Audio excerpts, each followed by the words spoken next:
Graça e paz, amados. Bom dia. Deus seja louvado por esse momento tão maravilhoso de louvor, de oração, de clamor, de adoração. Que momento maravilhoso. Amém, meus irmãos? Eu quero dar as boas-vindas a você que nos visita hoje pela primeira vez, a você que nos acompanha pelas redes sociais, a você que já veio aqui outras vezes. Você é muito bem-vindo em nome de Jesus, amém? Que Deus possa continuar falando ao teu coração e derramando da presença dEle sobre todos nós, amém, meus irmãos? Eu quero orar agora para que a gente possa mergulhar na palavra. Hoje nós teremos a ceia do Senhor, esse momento tão maravilhoso. Vamos orar agora, pedindo a bênção de Deus sobre as nossas vidas, pedindo que Deus continue falando conosco, que a presença dEle continue sendo derramada sobre os nossos corações, amém? Vamos orar, meus irmãos?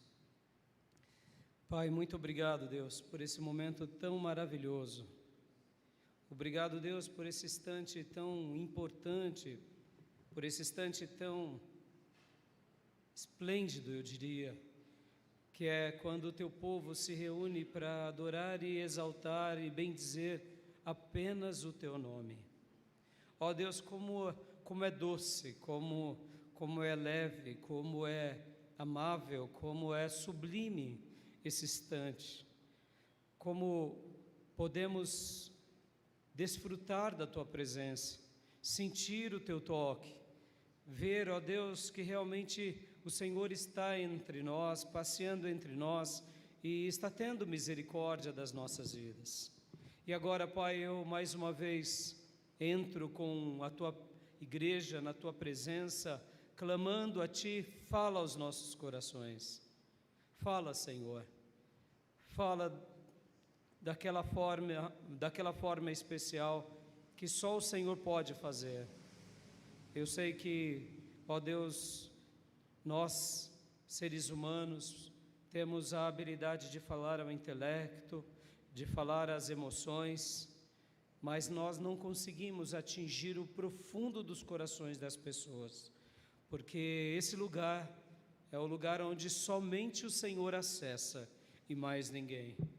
E quando estamos diante da Tua presença, o Senhor faz isso, o Senhor fala ao profundo do nosso coração. Então eu te peço, meu Deus, em nome de Jesus, realmente abra os corações de cada irmão, irmã, de cada alma que está conosco, participando desse momento.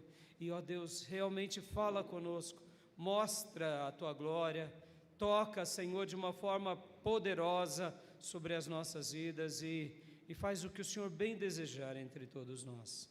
Nós estamos aqui pedindo com toda a humildade, fala conosco, abençoa-nos mais e mais, porque dessa forma poderemos Te servir, poderemos realmente cumprir a Tua vontade, poderemos fazer tudo o que o Senhor deseja e espera.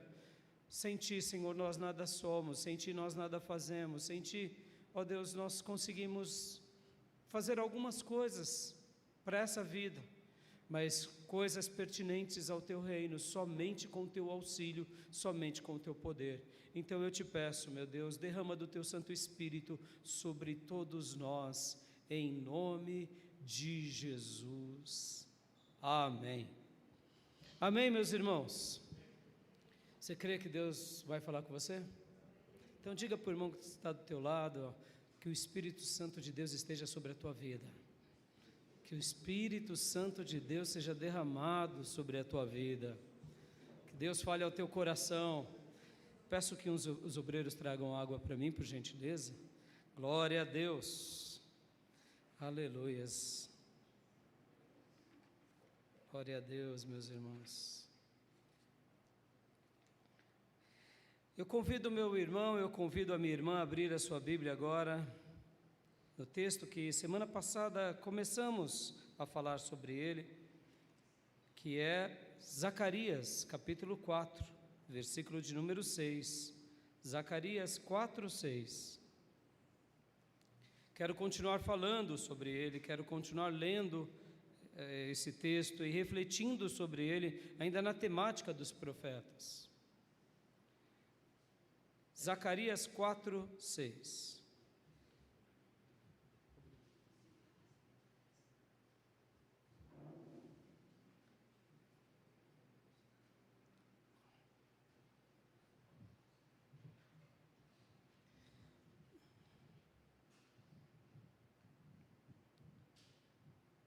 Zacarias 4:6.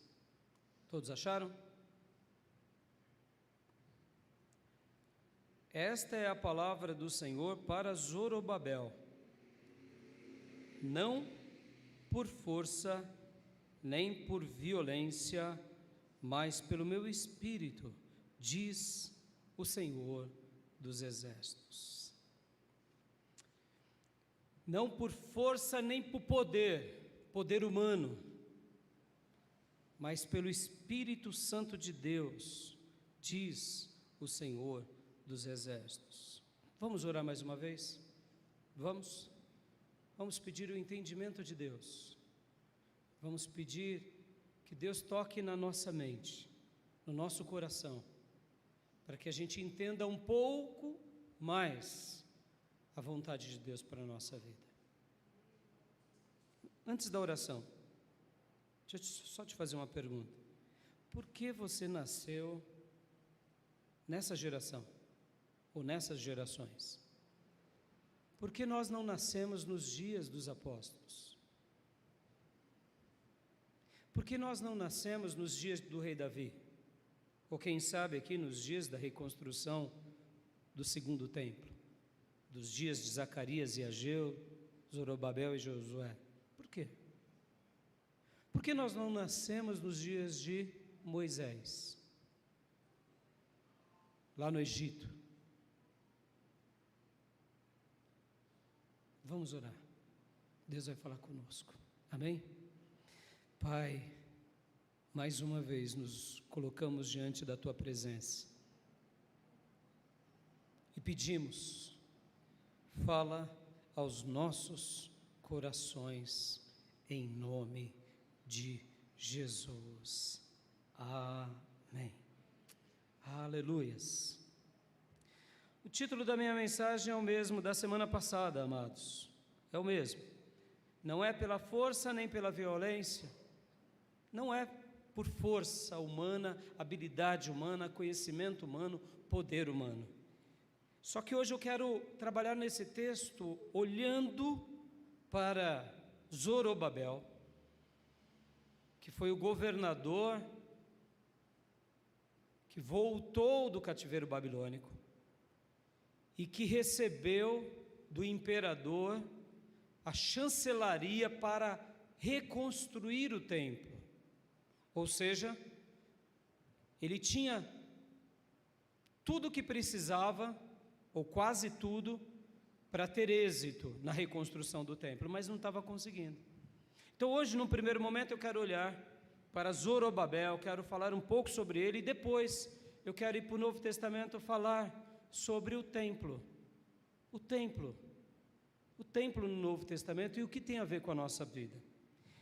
Então agora, indo aqui ao meu primeiro ponto, eu quero que você leia comigo, do versículo 1 em diante, daqui de Zacarias 4, para você entender um pouquinho melhor sobre esse personagem, porque esse versículo é uma verdade de Deus para todos nós em qualquer contexto.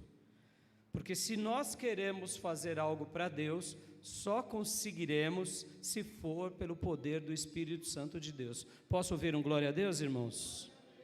Se realmente queremos fazer a obra de Deus, para a glória de Deus, só teremos êxito se for pelo auxílio de Deus. E isso vale para qualquer filho de Deus em qualquer geração. Lembra que há pouco eu fiz uma pergunta antes de orarmos, por que você nasceu agora nessas gerações? E não foi lá no passado? Indiferente das gerações, nós só teremos êxito, nós só teremos vitória se realmente fizermos a obra de Deus com o auxílio do Espírito Santo. Então eu quero olhar um pouco para a vida de Zorobabel, porque esse texto foi um presente de Deus ao governador, porque o governador tinha um dever, ele tinha que fazer algo, mas não estava conseguindo. E por que ele não estava conseguindo? E é isso que a gente vai trabalhar. Por que ele não estava conseguindo? Ele tinha recursos? Tinha. Ele tinha o apoio do imperador? Tinha. Ele tinha o apoio dos poderosos dos seus dias que regressaram com ele? Tinha. Ele tinha o apoio de muitos outros povos e nações que estavam dando riquezas abundantemente para que o templo fosse reconstruído? Tinha. Mas com todo esse dinheiro ele não conseguia? Não conseguia. Pastor, o senhor está querendo dizer que o dinheiro, ele não pode tudo? Ele pode tudo para essa vida, mas para Deus ele não pode nada. Sabe por quê? Porque mesmo no reino de Deus, pode sobrar dinheiro, mas se o Espírito Santo de Deus não estiver ali, você não vai ter êxito.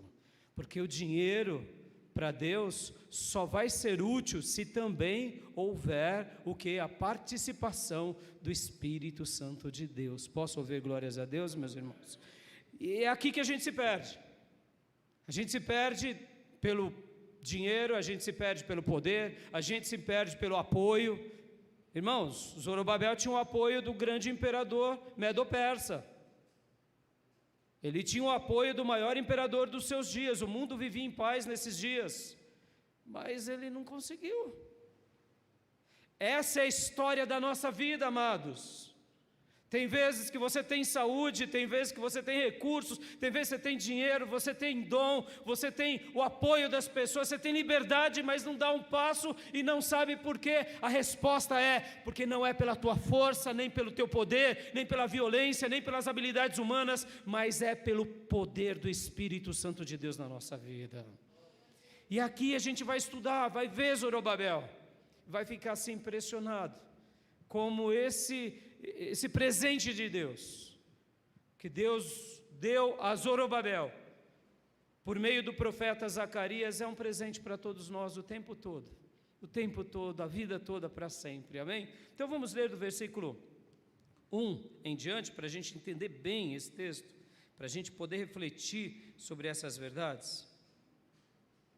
Vamos lá, eu lerei na NVI.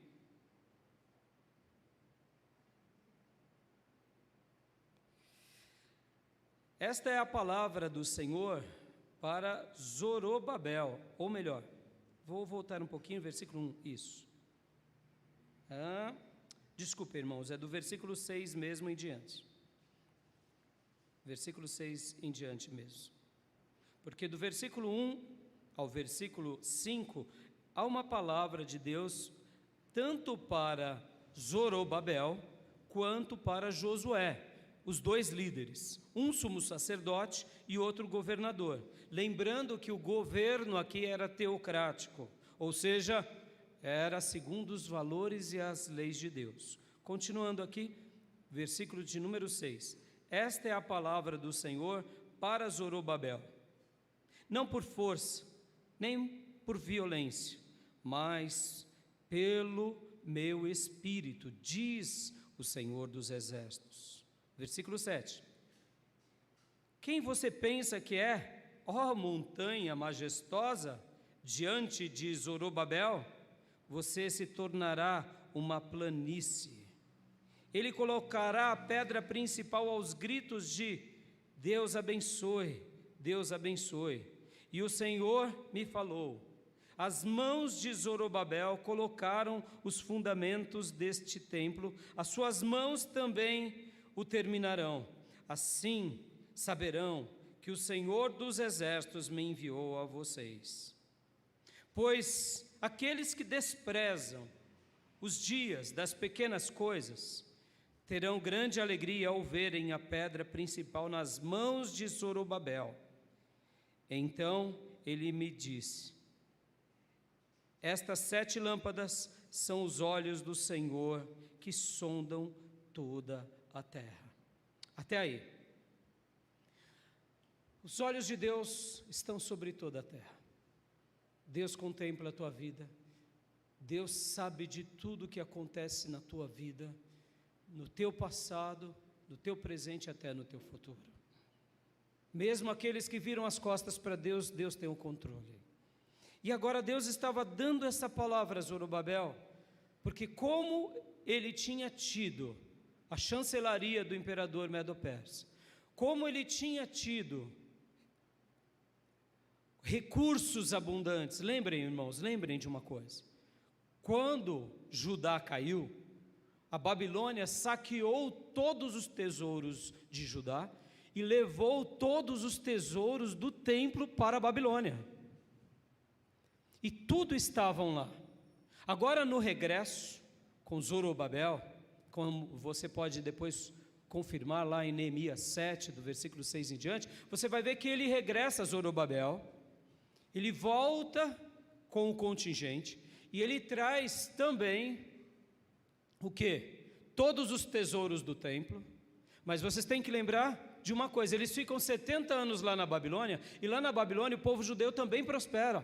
Por causa de quem? Por causa do profeta Ezequiel, por causa principalmente do profeta Daniel, e aquele povo se torna próspero. Então agora que os judeus estão voltando, muitos judeus prósperos estão dando ofertas muito generosas para a reconstrução do templo.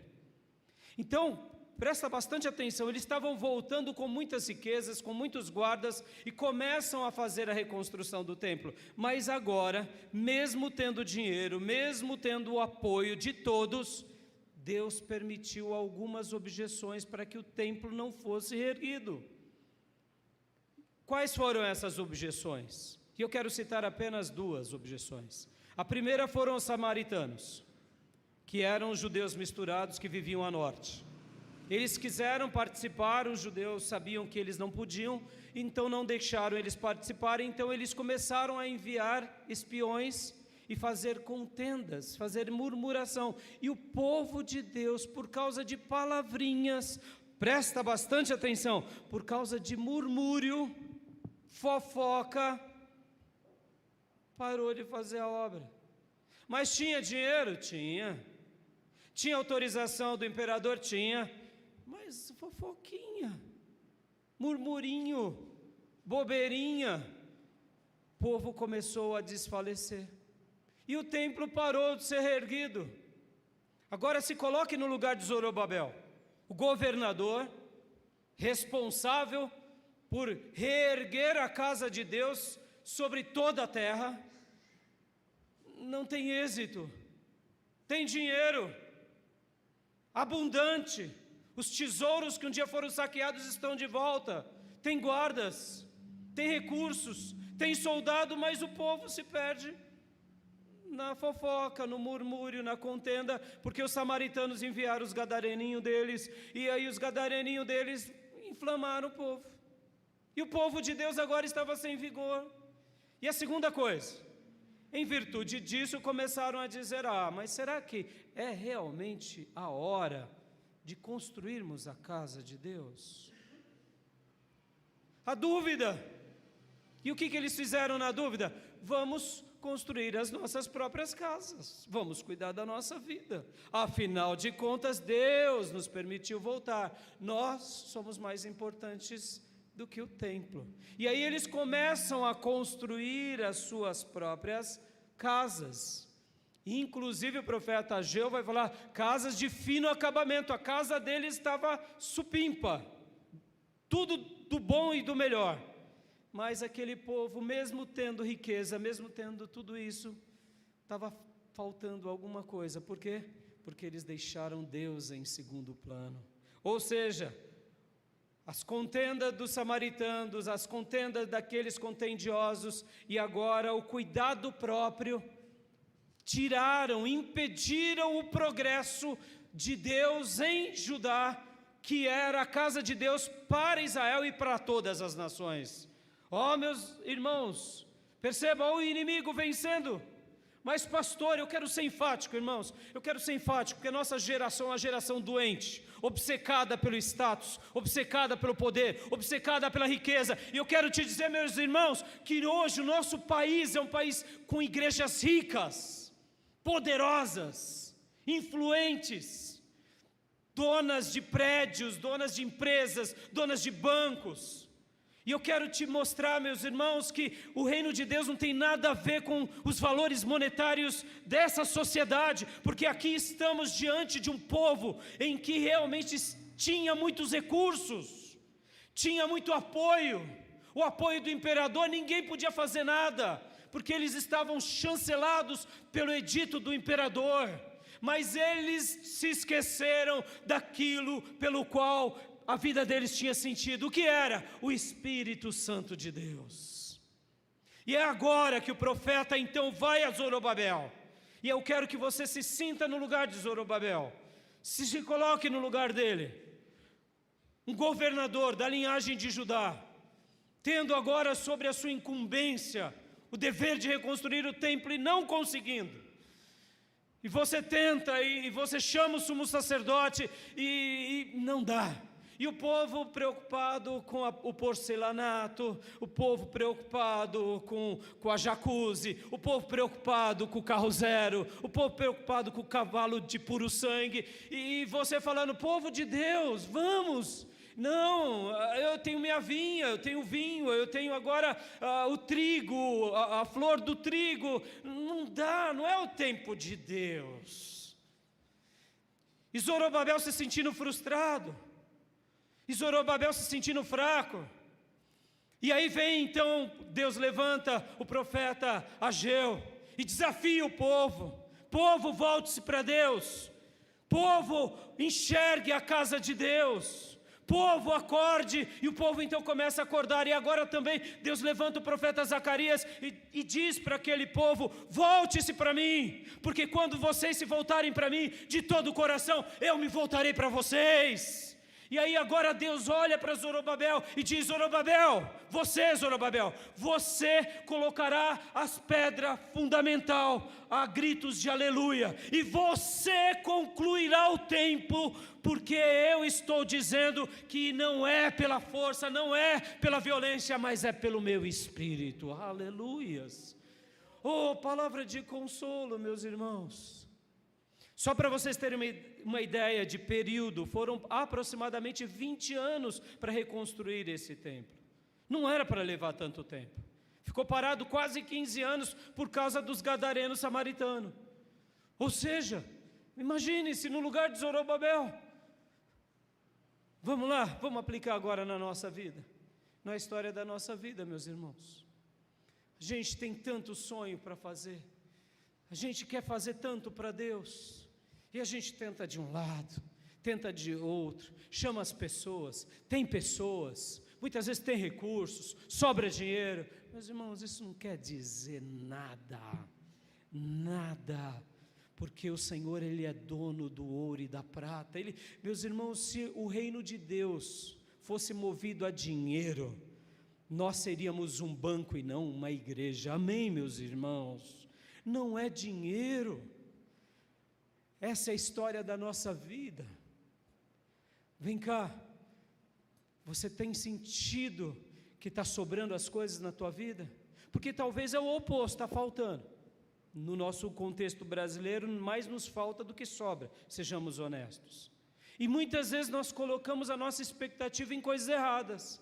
No dia que eu tiver aquele recurso, no dia que eu tiver aquela casa, no dia que eu tiver aquele emprego, no dia que eu tiver aquele dom, meus irmãos, não é o que você tem, não é o que você possui, é o Espírito Santo de Deus sobre a tua vida.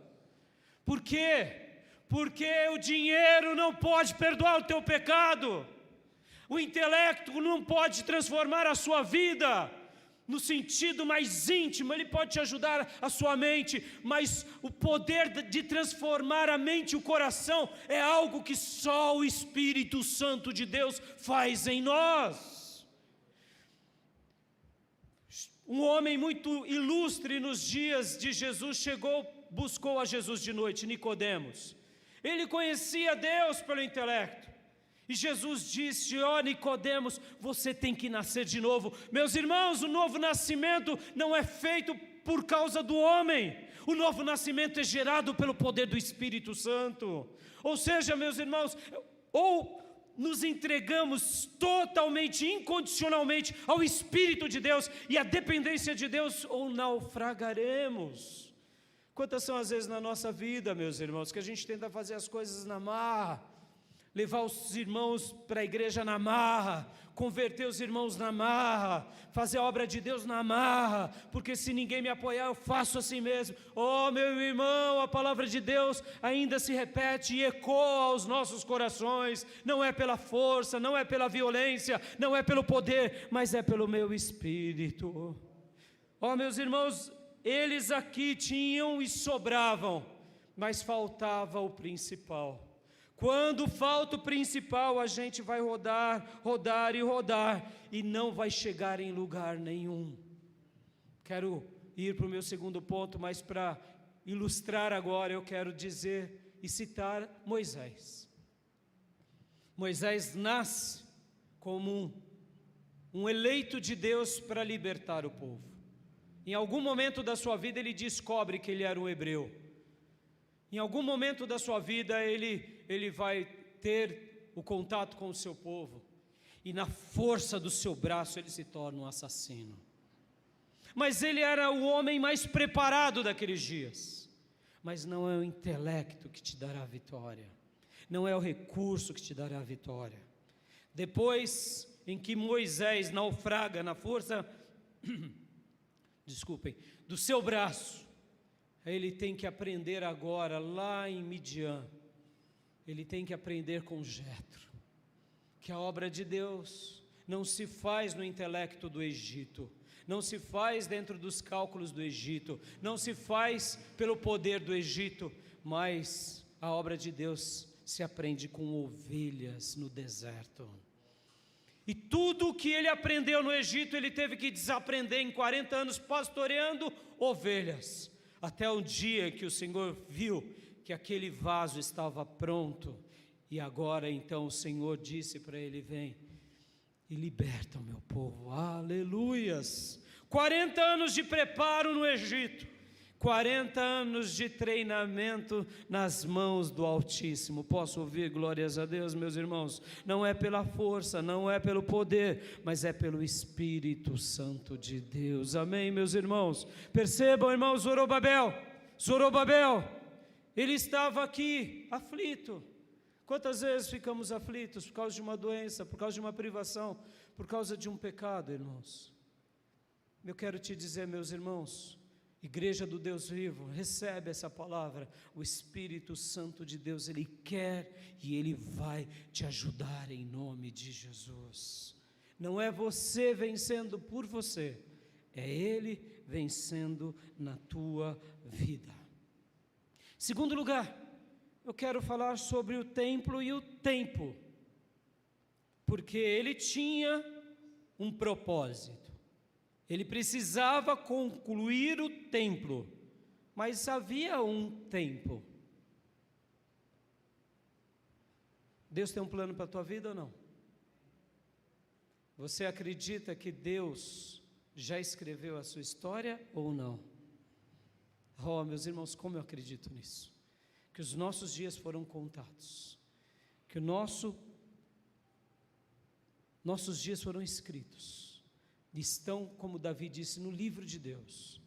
Basta a gente realmente entender e mergulhar nesse mundo que é o mundo espiritual para compreender isso, e assim a gente vai realizar aquilo que Deus sonhou para nós. Zorobabel, o que Deus queria para Zorobabel? Construa o templo, e você lançará a pedra fundamental, e você concluirá, fará a grande festa de celebração e de conclusão. E assim aconteceu.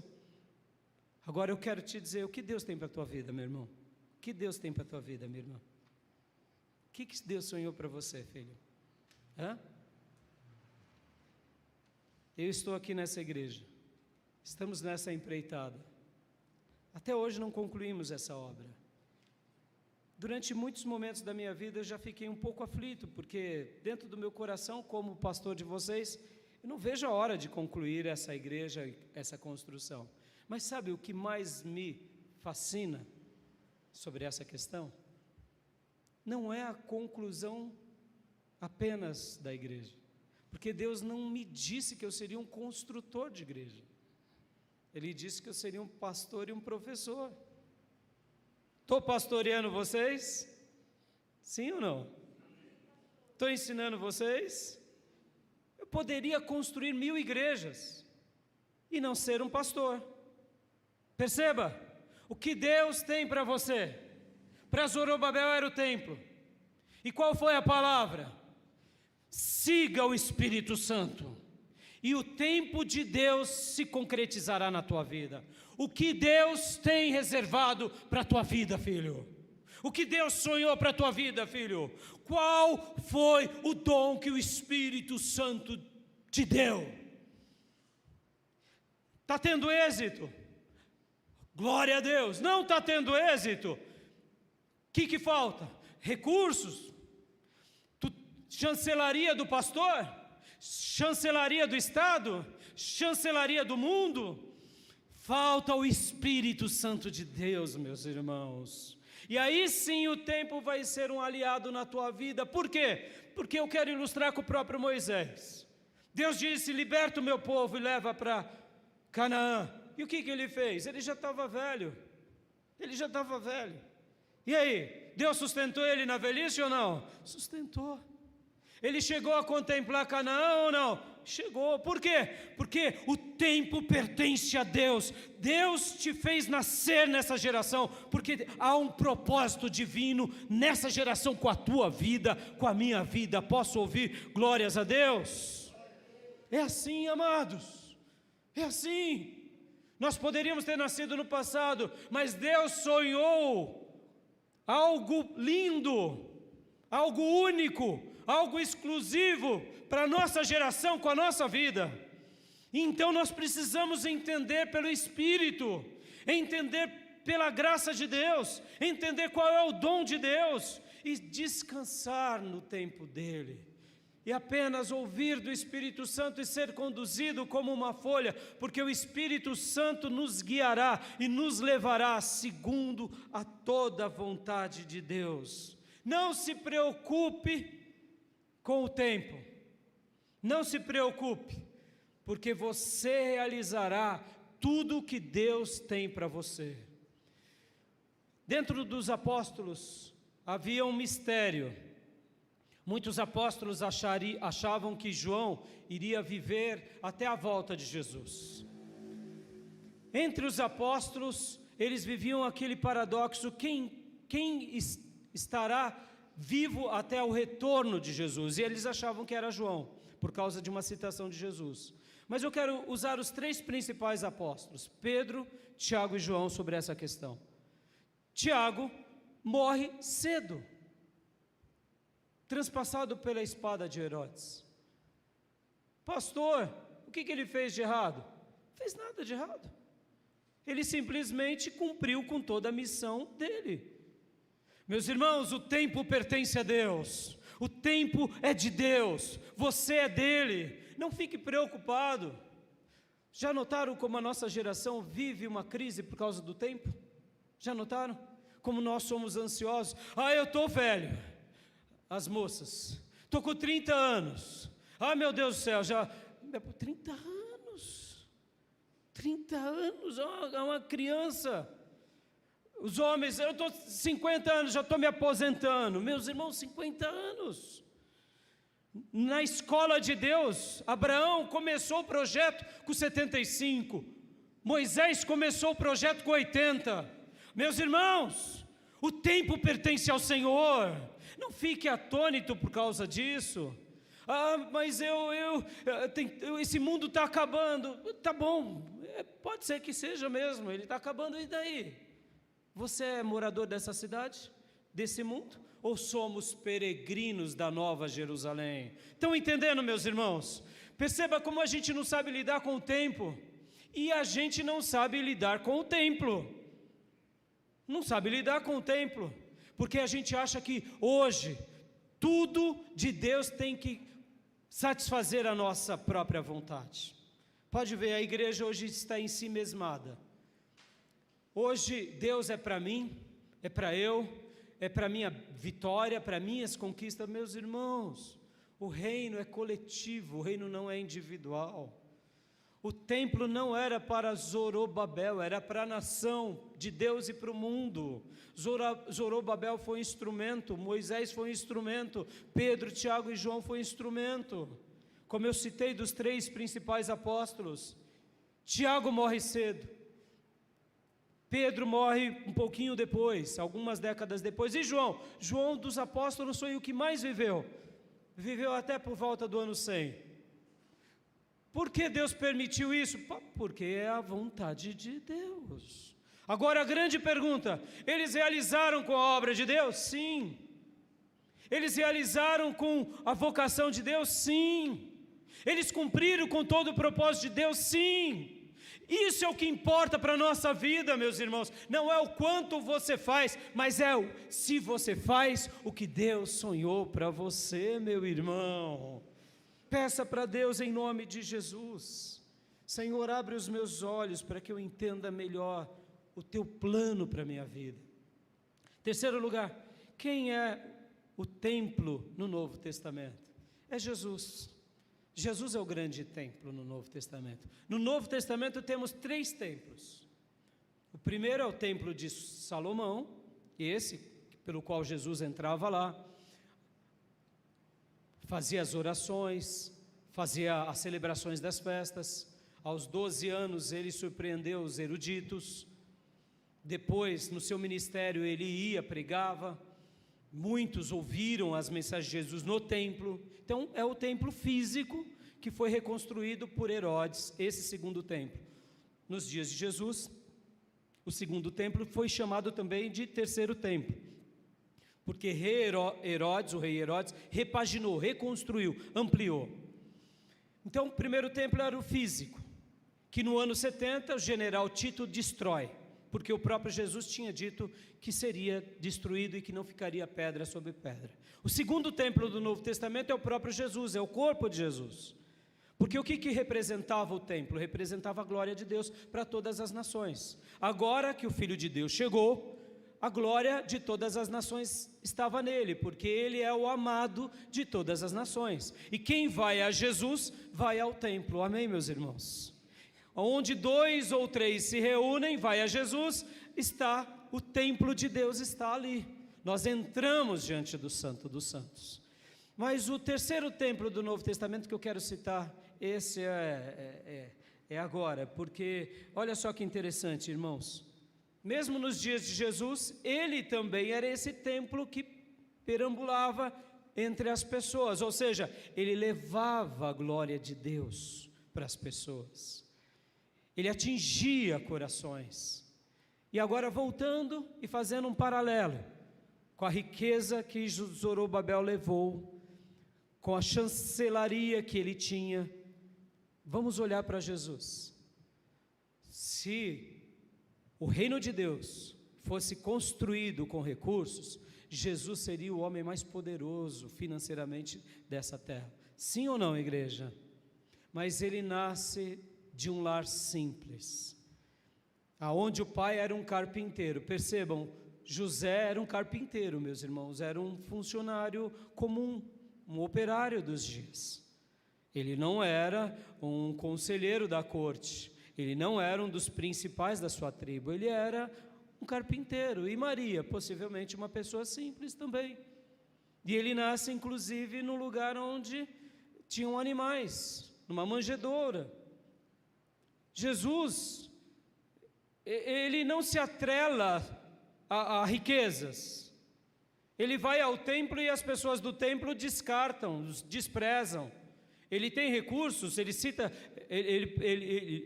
tratou bem dessa questão, tratou, mas ele coloca o dinheiro no lugar devido. Podem ver que as palavras clássicas de Jesus não acumulem ouro, nem prata, nem tesouro, onde a prata e a ferrugem corrói, onde os ladrões minam e roubam. Acumulem tesouros nos céus. Ó, meus irmãos, Jesus inclusive nos diz: olhe para os lírios do campo, olhe para os pássaros, olhe para eles e aprendam com Deus. Posso ouvir glórias a Deus, irmãos? Que Deus nos liberte dessa sociedade medíocre, dessa igreja idólatra ao dinheiro. Meus irmãos, é o poder do Espírito que fará a obra. Agora, deixa eu fazer uma pergunta aqui. Temos muito recurso como igreja brasileira, como igreja protestante no mundo? Temos. E o nosso testemunho tem sido lindo? Não. E eu te digo, mas e aí onde entra o recurso? Diz nada. Por quê? Porque hoje sobra recursos, sobra tecnologia, mas o nosso testemunho como povo de Deus é vexatório. O povo de Deus se tornou mesquinho, mundano, se tornou carnal, se tornou avarento, se tornou, irmãos, uma escória que é lamentável, porque Deus não está nessas coisas. Posso ouvir glórias a Deus, meus irmãos? Não está. Porque nenhum problema de sermos uma igreja rica, poderosa, mas com testemunho maravilhoso. Amém, meus irmãos? Podem ver, meus irmãos, que Salomão, quando constrói o templo, ele constrói, e o reino dele era muito próspero. Onde ele se perde? Ele se perde por causa que ele deu ouvido às vozes erradas, e no meio da riqueza, ele esqueceu-se do Espírito Santo de Deus. Perceba, irmãos, a história se repetindo. Mas voltando aqui, agora falando em quarto lugar, do último templo, e eu quero agora fazer essa ponte conosco. Abra sua Bíblia comigo em 1 Coríntios 3,16. 1 Coríntios 3,16. Aleluias. 1 Coríntios 3,16, meus irmãos. Qual é o terceiro templo que a Bíblia vai ensinar e que se mantém até hoje? Isso é lindíssimo, meus irmãos. Isso é lindíssimo. Diz assim: vocês não sabem que são santuário de Deus e que o Espírito de Deus habita em vocês? Você é o templo de Deus hoje. Aleluias. Pastor, é sozinho na sua igreja? Na terça-feira, na nossa aula inaugural, uma pessoa que veio nos visitar aqui, eu fiz essa pergunta, ele falou: mas eu não sou igreja? Eu não sou igreja de Deus hoje? Não, nós não somos igreja sozinhos, não, porque a palavra no grego para a igreja é ajuntamento, é assembleia dos santos, é reunião. Ou seja, a igreja ela só se torna no coletivo. Sozinho somos templos, morada do Espírito Santo de Deus. Aleluias.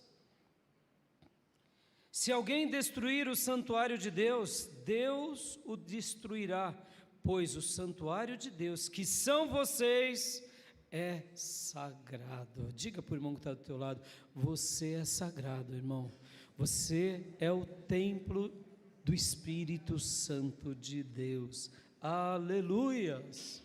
Glória a Deus. Agora, antes de lermos outros textos, está entendendo o porquê muitas vezes a gente não vence os embates do reino? Porque não é pela força, não é pelo poder, não é pelo intelecto, mas é pelo Espírito Santo de Deus.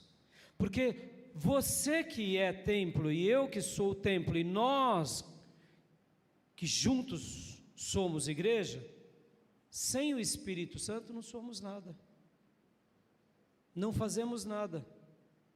Podemos até dar uns passinhos, mas é obra humana.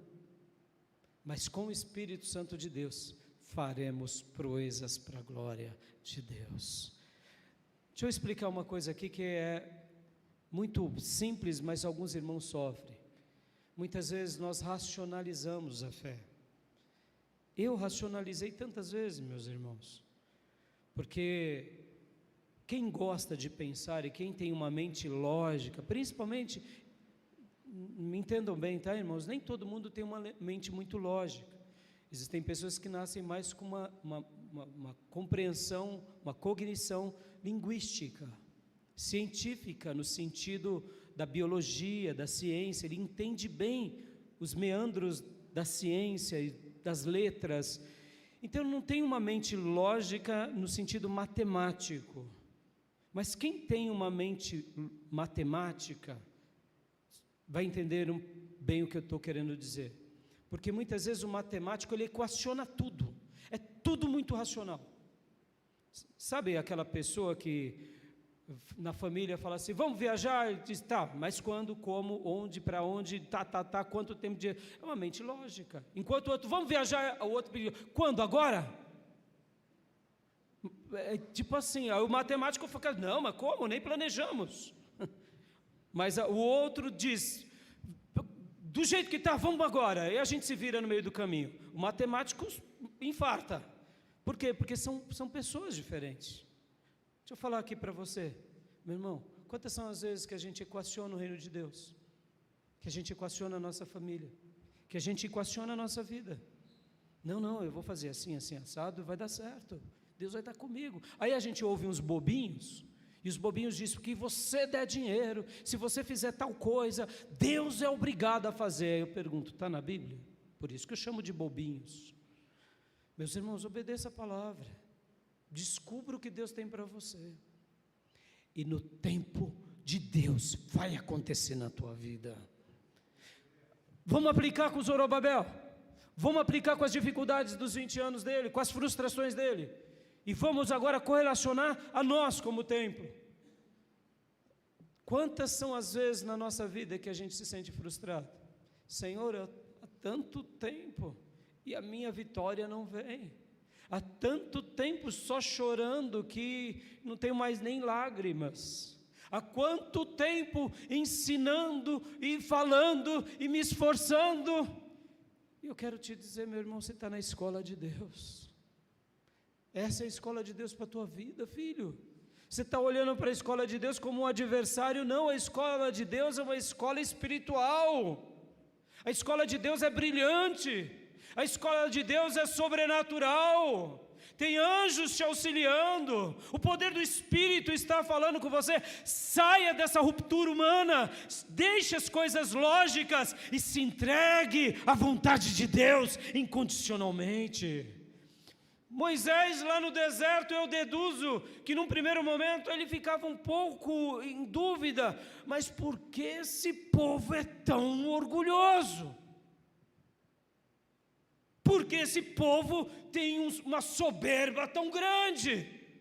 Mas se eu quero acreditar que se nós chegássemos para Moisés e perguntássemos, e aí Moisés, e como que você lidou? Eu acredito que ele responderia algo assim, eu descansei em Deus, o povo não é meu, ele me deu uma missão e eu vou cumprir, porque ele é fiel, ele me ajudou em libertar do Egito, ele tem me sustentado com maná, dia a dia, eu vou chegar até o final, porque eu sei o Deus que sirvo, aleluia. Essa é a história da nossa vida, igreja, é pelo poder do Espírito Santo, nós somos o templo dele. Não está acontecendo, não ouça os bobinhos, não ouça o mundo, não ouça a sua consciência, ouça a palavra de Deus. Você é templo do Espírito Santo, você é precioso, não dê ouvido à sua mente, não dê ouvido ao diabo. Lembra que Zorobabel teve os samaritanos que começaram a lançar os espiões para desanimar o povo, e o povo desanimou? Povo é povo, irmão, povo é povo. Fica dando ouvido para o povo é noveleiro, irmãos, povo é fofoqueiro, pode ver, irmãos. Tem um parente na minha família, eu não vou dar o nome, porque vai que uma hora ele vem aqui, e ele chega em casa, a primeira coisa que ele faz assim, e aí, tem uma fofoquinha aí? Tem uma fofoquinha aí? A gente dá risada. Aí a esposa dele disse, em certa ocasião na família, disse assim, eu sei que vocês estão rindo, mas ele está falando que todo mundo gosta. Gosta ou não gosta? Vamos lá, vamos ser sinceros. Quem é que não gosta de uma boa fofoca? Quanto mais apimentada, melhor. Sim ou não, igreja? Não vem querer me enganar, não. Por quê? Porque a gente é assim. Agora, se a gente ficar dando ouvido para as fofoquinhas, para as bobeirinhas, a gente vai perder o melhor de Deus. Amém, meus irmãos? Quantas são as vezes? Meu irmão, fuja disso. São coisas que não agradam a Deus, fuja. Zorobabel tinha tudo, mas estava sem força.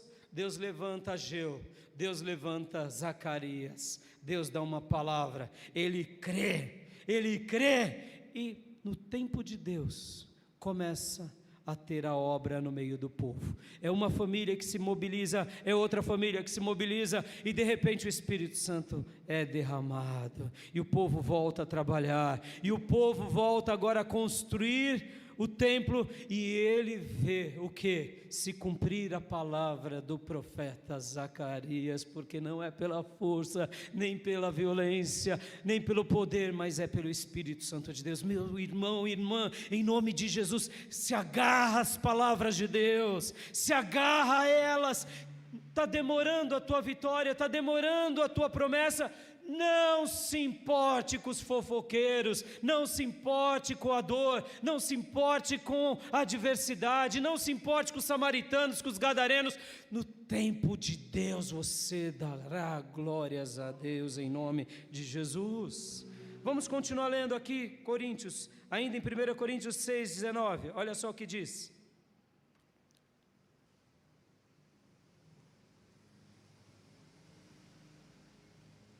Acaso não sabem que o corpo de vocês é santuário do Espírito Santo que habita em vocês? E que lhes foi dado por Deus, e que vocês não são de si mesmos? Vocês são santuários de Deus, e vocês não se pertencem, nem eu. Calvino dizia que nós moramos de aluguel. Nós moramos de aluguel, porque o corpo não é nosso. O corpo que você tem é de Deus. Por isso só tem que cuidar dele. Vocês foram comprados por alto preço, versículo 20. Portanto, glorifiquem a Deus com o seu próprio corpo. Aleluias! Tem vezes que a nossa mente nos engana, meus irmãos. Tem vezes que a nossa mente nos frustra. Nós nos enganamos, nós nos perdemos. Quando vocês me vêm pregando aqui, meus irmãos, eu também. Você acha que eu sou o quê? Eu sou de carne e osso, passo pelas mesmas dificuldades. Tem hora que eu vejo uma situação, eu falo, não vai ter jeito. Aí eu respiro e penso, o que a palavra de Deus diz? Ela diz, o que eu quero? Eu quero A, mas o que ela diz? É Z, então acabou. Aí eu me posiciono, e diante de Deus eu me ajoelho e digo, Deus, eu estou querendo tanto A, mas o Senhor diz na tua palavra Z, me ajuda, Senhor, me ajuda. Por isso que nós não somos conduzidos pelo sentimento, está entendendo, irmãos? O sentimento é uma bênção desde que nós sigamos a palavra, nós seguimos a palavra de Deus, ela é a palavra que te alimentará, que te sustentará, que te fará ver a glória de Deus. Quanto mais você se submeter a sua vida, a sua mente na palavra, mais você verá o Espírito Santo de Deus na sua vida. Vamos ler outro texto, 2 Coríntios 6,16.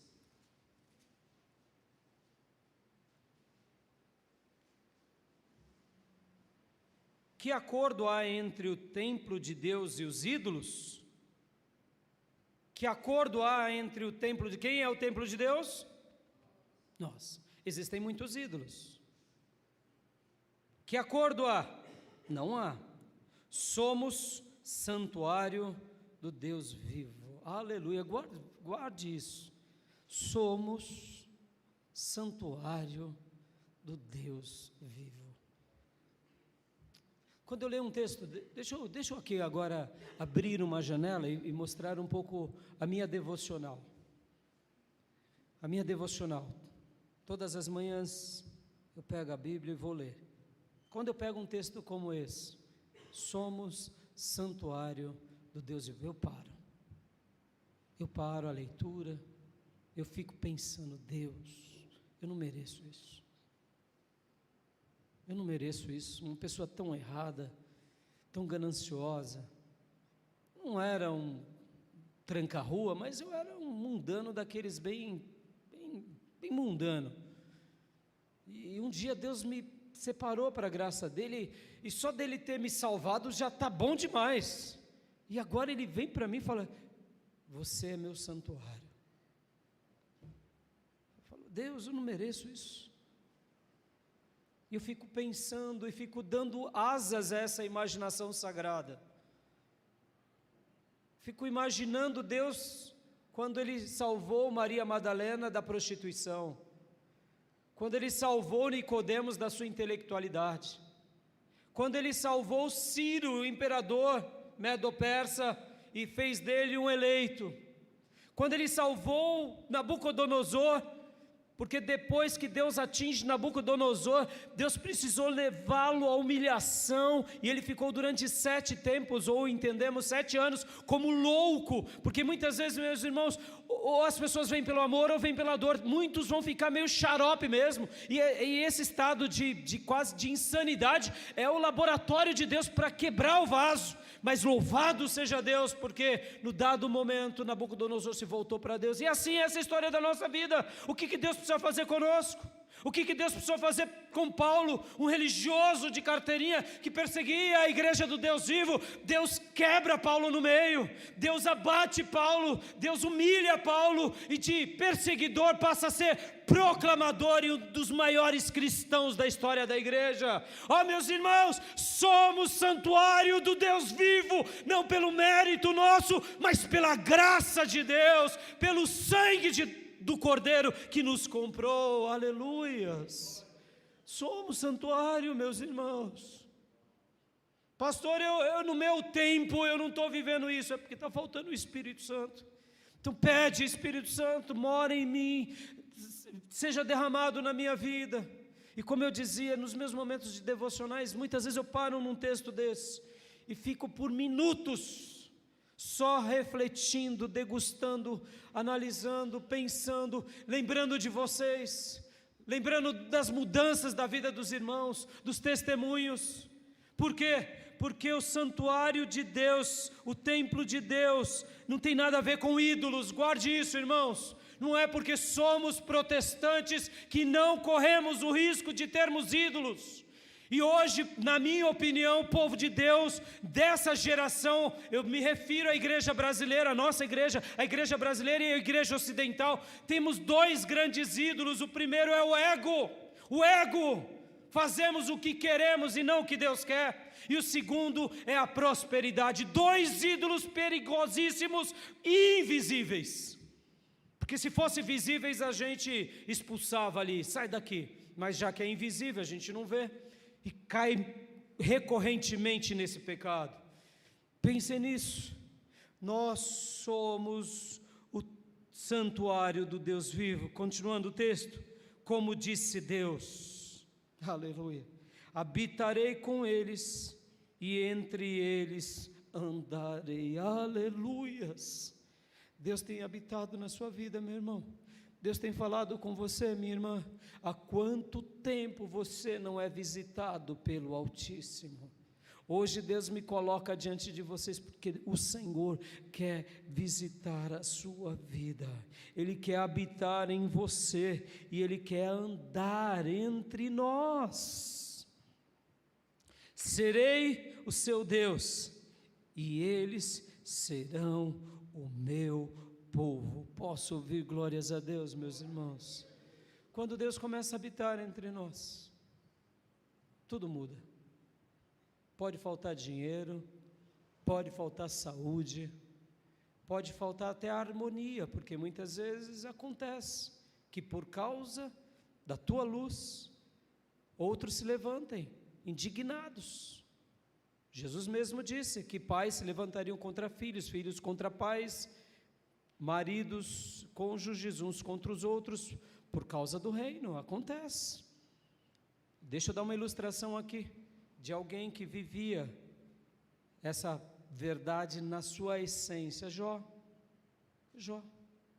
perdeu bens, perdeu filhos, perdeu a saúde, mas Deus caminhou andando entre ele e Deus continuou com ele. Posso ouvir glórias a Deus, meus irmãos?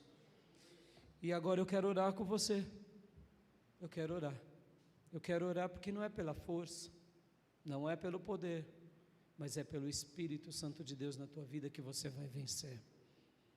Deus tem andado na sua vida? Ou você tem conduzido a sua vida? Ou você tem dado os passos e tem dito, como muitos filhos petulantes: Deus, eu não concordo com isso. Oh, meu Deus, que Deus te liberte disso, filho. A gente não é nada para dizer isso para Deus.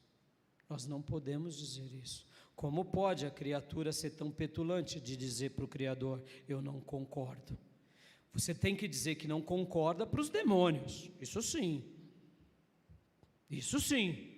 Quando vem uma seta do diabo, você pode falar para esse ser espiritual maligno: saia, eu não concordo. Mas para Deus, como? Deus, eu não concordo com essa privação. Meu irmão, talvez a sua privação é o laboratório de Deus te ensinando a ser prudente. Talvez a sua doença é o laboratório de Deus aprendendo a você cuidar da sua saúde. Talvez até mesmo as fofocas e as murmurações que estão impedindo você de crescer, é Deus te ensinando a você ser resiliente e firme. Mantenha-se forte, meus irmãos, no dia da adversidade. Se você realmente tem o Espírito Santo, você começará e terminará, porque tudo que Deus está presente, há êxito, há confirmação, há a presença dEle, e você verá a glória de Deus no meio de tudo, meus irmãos. E nisso, para a gente orar agora, eu me lembro de Paulo, que Paulo dizia, quando ele interroga a Deus, porque ele foi esbofeteado 3 vezes pelo diabo, e ele disse para Deus: Senhor, olha essa situação, o diabo me esbofeteando. Irmãos, imaginem isso, o apóstolo Paulo, ele não explica direito o que foi isso, mas ele cita dessa forma: você já foi esbofeteado pelo diabo? Pelo menos eu nunca entendi dessa forma, eu nunca, como Paulo, talvez eu já fui, mas eu talvez não tive discernimento de Paulo. Mas por que eu estou falando isso? Paulo era muito ungido, muito crente, muito piedoso, e aí vem o Senhor e diz: a minha graça te basta, porque o poder se aperfeiçoa na fraqueza. Vem cá, meu irmão, você está se sentindo fraco? Você está se sentindo? O poder de Deus vai se manifestar sobre a tua vida, você se aperfeiçoará, porque é nessa hora que a gente depende só de Deus e de mais ninguém. A gente não depende da igreja, a gente não depende do pastor, a gente não depende do intelecto, a gente depende de Deus. Amém, meus irmãos? E para a gente orar, eu quero ler o texto de 1 Coríntios 2, 14 ao 16. Abra a sua Bíblia rapidamente. 1 Coríntios 2, 14 ao 16.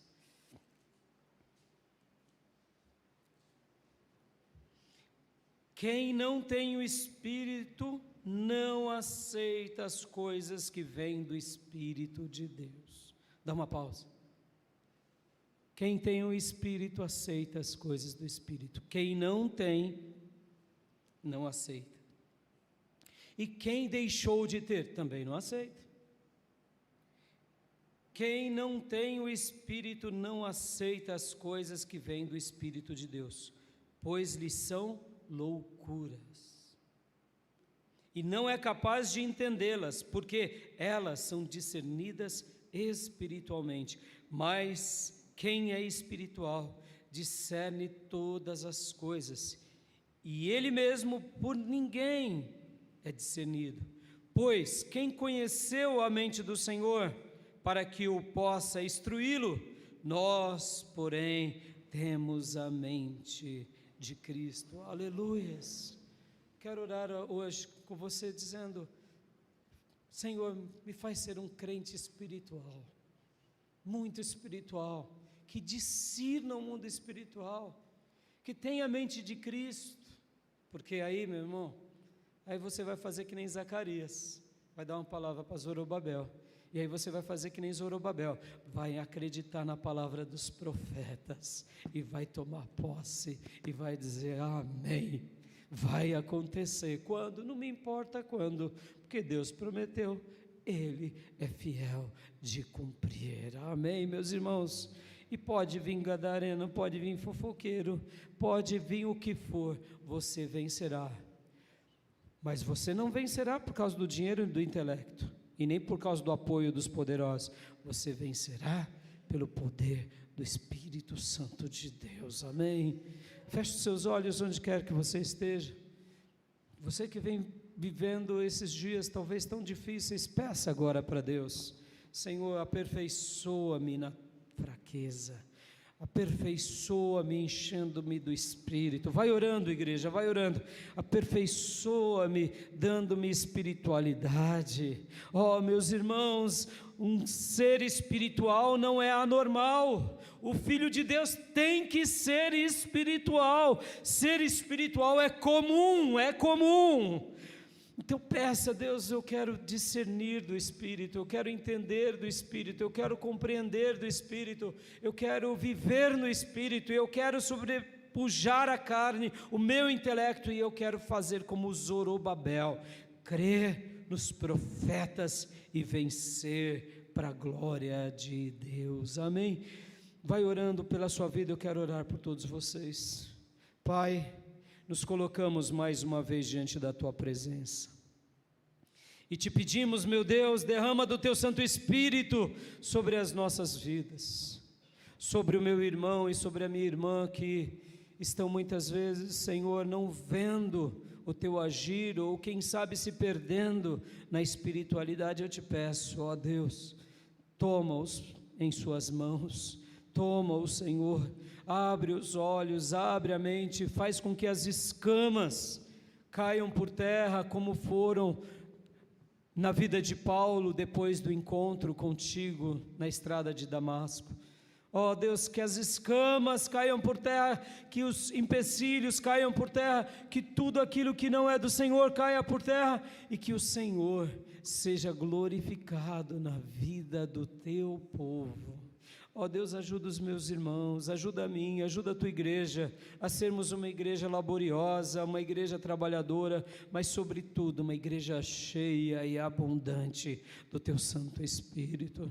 Quebra o jugo do pecado, papai, perdoa os pecados, livra-nos de nós mesmos, livra-nos do ego, do egotite, do egoísmo, livra-nos, ó Deus, da avareza, livra-nos de qualquer ídolos, papai. Ajuda-nos, Senhor, a Te servir com o coração inteiro, e que quando o Senhor nos contemplar nos céus, o Senhor possa simplesmente sorrir para nós e se alegrar conosco, como o Senhor fez com Jó, porque a Tua palavra diz que o Senhor via Jó como um homem íntegro, reto, que temia Deus e que evitava fazer o mal. Ou seja, quando o Senhor via Jó, o Senhor via ele como um filho amado, assim como Abraão, um amigo, assim como Davi, um filho segundo o Teu coração, assim como os profetas que foram cheios da Tua graça, muitas vezes homens simples, mas homens especiais que marcaram a sua geração. Ó Deus, derrama da Tua graça abundante sobre as nossas vidas, faça com que os meus irmãos sintam a Tua presença no trabalho, sintam a Tua presença na condução, sinta a Tua presença nos sonhos, sinta a Tua presença, ó Deus, nas visitas, sinta a Tua presença no dia a dia, até mesmo nas atividades físicas, nos estudos, porque, Senhor, somos o Teu povo e queremos expandir o Teu reino e queremos ser sal e luz para a glória do Teu nome. Ó Deus, livra-nos de nós mesmos, livra-nos do mal e abençoe o Teu povo em nome de Jesus. Amém. Amém. Amém, meus irmãos. Eu deixo essa palavra ao seu coração. Você vai vencer em nome de Jesus, pelo poder do Espírito Santo de Deus. E quando a tua vitória chegar, você não vai olhar para você e não vai dizer: foram as minhas virtudes, mas você vai dizer: louvado seja o Senhor que me deu vitória. Amém, meus irmãos?